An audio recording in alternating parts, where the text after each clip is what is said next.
দেখতে পাচ্ছি সেই গ্রামের রাস্তার কিছু পোরশন এইভাবে মানে এই রকম ভাবে জল যাচ্ছে। আমরা দেখতে পাচ্ছি এখানে স্থানীয় মানুষরা যেভাবে যাতায়াত করছেন, দেখতে পাচ্ছি জলের এখানে স্রোত প্রচন্ড বেশি।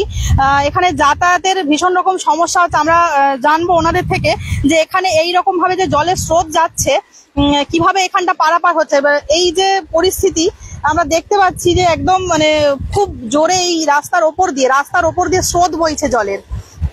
এখানকার স্থানীয় মানুষেরা এই জল কেটে আসছেন, মানে ওই রাস্তার ওই দিক থেকে এইদিকে আসছে। মাঝের কিছু অংশ আমরা দেখতে পাচ্ছি পুরোটাই জলমগ্ন, সঙ্গে জলের স্রোত প্রচন্ড বেশি। এখানটা আপনারা কিভাবে যাতায়াত করছেন? যাতায়াত আমরা দুদিন কোনো যাতায়াত করতে পারছি না। এখানে কতটা জল? এখানে এক ছাতি জল। এখানে যে মহিলারা রয়েছেন এই এখানে মহিলারা তো আমরা ছেলেরাই পেরাতে পারছি না, আর মহিলারা তাহলে এখান থেকে আপনাদের যাতায়াতের কোনো ব্যবস্থা নেই আমাদের। আর এখানে কোনো নৌকো বা কোনো কিছু নেই। আর এই যে এই একই ভাবে যে জলের স্রোত আছে, যখন বেশি জল ছিল এই একই আমার ঘরবন্দি প্রত্যেক বছরই কি এরকম হয়? প্রত্যেক বছরই এরকমই। আপনারা এই যে এইরকম যে এই যে দুর্ভোগ যেটা এই যে এইরকম ভাবে জল যাচ্ছে প্রত্যেক বছরই কি এখানে এইরকমই বন্যা হয়? প্রতি বছরই এরকম হয়। আমরা দেখছি যে প্রত্যেক বছরই এখানে এই একই রকম ভাবে বন্যা হলে কি এইরকম এই এরকম পুরোটা একেবারে।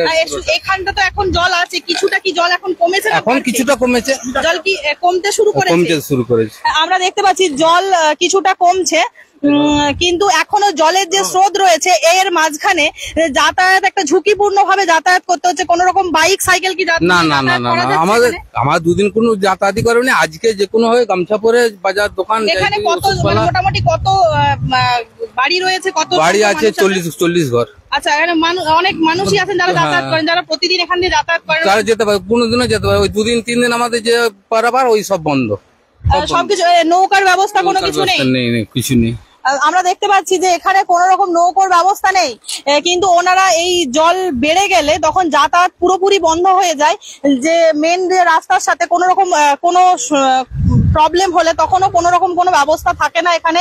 আমরা দেখতে পাচ্ছি জলের স্রোত প্রচন্ড বেশি, এখানে জল কমছে। আমরা দেখতে পাচ্ছি জল কমছে, কিন্তু জলের স্রোত সেই একই রকম ভাবে চলছে। এখানকার স্থানীয় মানুষরা জল এখন অল্প থাকার কারণে পারাপার হতে পারছেন, কিন্তু যখন জল বেশি বাড়া অবস্থায় ছিল, যখন জল বাড়ছিল তখন এখানে প্রায় কোমর সমানের ছাতি সমান জল ছিল। তো আমরা দেখতে পাচ্ছি সেই চিত্রটা একদম চন্দ্রকোনা 1 ব্লকের কাতারডাঙ্গা থেকে।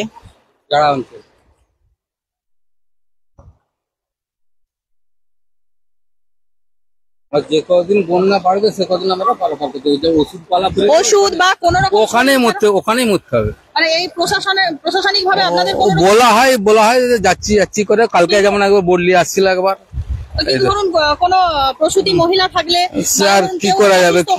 কিছু করার নেই, কিছু করার না। প্রশাসনকে বলছি তখন তারা ব্যবস্থা করবে, যা করবে আর কি করবে।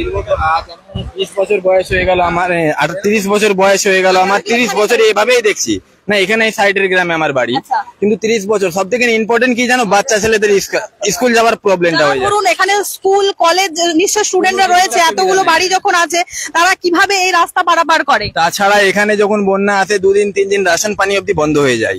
কি করে মানুষ পানীয় জল কোত্থেকে পান এই বন্যার সময়? কোন রকম সুবিধা নেই।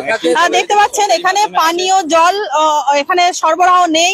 পুরোপুরি ভাবে একটা মানে দ্বীপের মতন তৈরি হয়ে গেছে। চারিদিকে বন্যা, চারপাশ তো বন্যায় ঘিরে রয়েছে। সঙ্গে যে মূল যে রাস্তাটি যাতায়াতের, সেই যাতায়াতের মূল রাস্তাটা পুরোপুরি বন্ধ। আর ঠিক একই রকম ভাবে স্রোত বইছে, যেখানে পারাপার সমস্যা প্রত্যেকটি মানুষের।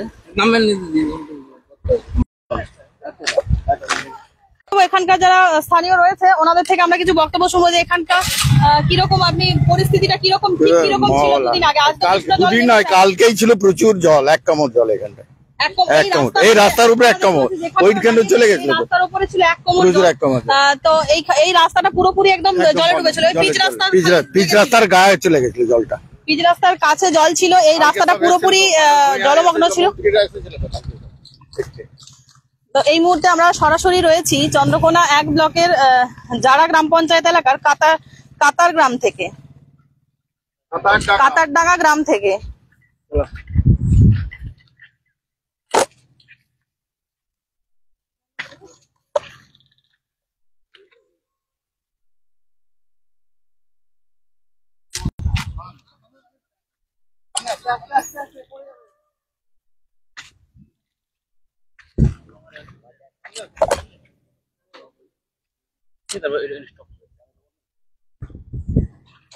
আমরা দেখতে পাচ্ছি চারিদিক পুরোপুরি জল রয়েছে।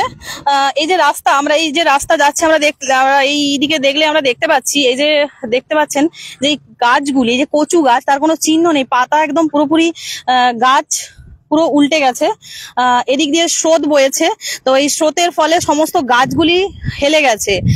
আজ আপাতত এইখান রাস্তা দিয়ে হাঁটা চলা যাচ্ছে, কিছুটা অংশ জেগেছে রাস্তার, আর কিছু পোর্শন আমরা দেখছি যে এই সামনের দিকে যে রাস্তাটা, এইখানেও বেশ কিছুটা অংশ জলে ডুবে রয়েছে এবং এই পারাপারের বাইক নিয়ে পারাপার কোনোভাবেই সম্ভব নয়, কিন্তু তবুও ঝুঁকি নিয়ে এখানকার মানুষরা এই রাস্তাটি পারাপার হচ্ছে। এখানেও বেশ কিছুটা অংশ জলমগ্ন রয়েছে রাস্তাটা।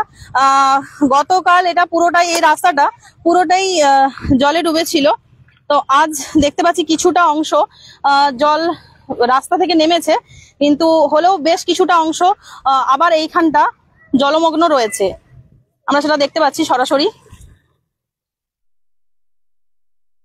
আপনাদের কি এইখানেই বাড়ি?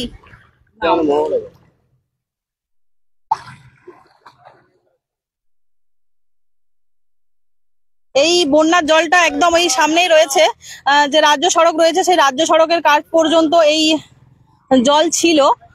আজ কিছুটা কমেছে, কিন্তু কমলেও এই যে রাস্তা এখনো পুরোপুরি খালি হয়নি, এখান দিয়ে স্রোত যাচ্ছে।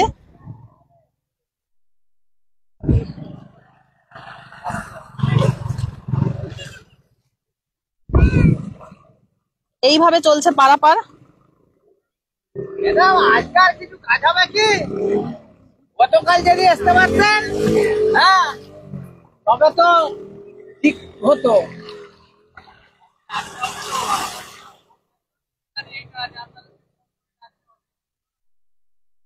অনেকবার ফোন করা হয়েছে, এসডিও সাহেবকে শুধু ফোন করা হয়েছে।